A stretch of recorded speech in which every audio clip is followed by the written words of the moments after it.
Bonjour à tous, je suis très touché d'avoir reçu le prix 3F Occitanie. C'est une belle reconnaissance que je n'aurais jamais imaginé recevoir quand j'ai commencé à travailler sur cette idée, seul dans ma chambre en 2022, sans savoir si elle parlerait à quelqu'un un jour d'autre que moi. J'en profite d'abord pour remercier en particulier Madame Brooke qui m'avait recommandé auprès de 3F, Monsieur Leparou qui m'a donné cette opportunité pour pitcher devant vous, ainsi que mes parents et tous les autres qui m'ont toujours soutenu durant mon parcours. Je suis Alain, jeune diplômé de l'ENAC filière CITA et master d'IHM.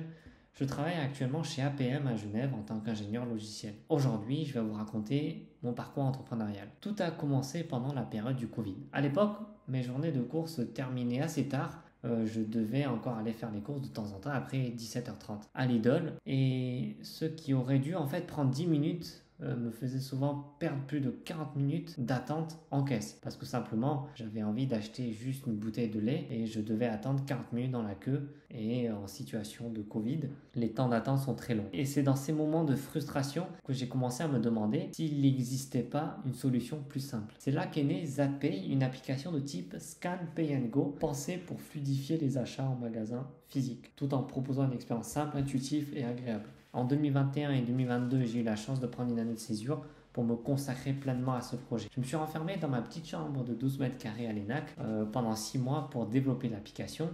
J'ai pu rejoindre aussi Incubator où Zapay a été incubé pendant plus de 6 mois et a remporté le pitch final de la région Occitanie. J'ai ensuite eu l'opportunité de présenter mon travail devant Motiventures, qui est la family office des Moulins Ouzés, des Galeries Lafayette, l'ancien directeur général du groupe ADP, et d'initier également des discours avec l'aéroport de Toulouse-Blagnac pour une potentielle preuve de concept. Donc en fait, le concept de l'application est très simple. Une fois que vous allez en magasin, vous pouvez prendre le produit, scanner le QR code ou le code barre, et puis vous pouvez payer directement sur votre téléphone, générer un ticket de caisse et partir.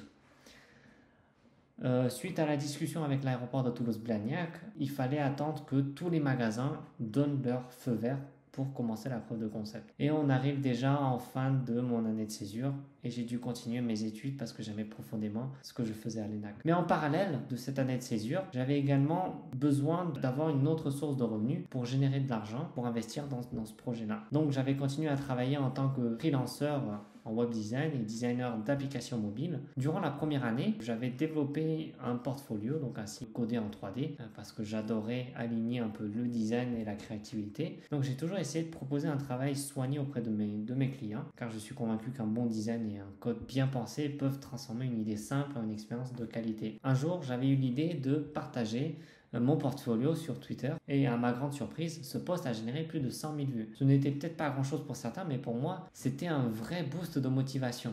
C'est ce petit moment qui m'a permis de croire en un peu plus ce que je faisais et de continuer à proposer mes services de prestation tout en poursuivant mes études. Si je pouvais aujourd'hui transmettre un message à moi-même d'il y a 3 ans, ce serait de ne pas attendre d'être prêt pour se lancer, oser même si c'est imparfait, même si tu as peur, parce qu'à chaque tentative, même ratée, on se rapproche un peu plus de ce qu'on cherche à accomplir. Merci beaucoup pour votre attention et à très bientôt, je l'espère.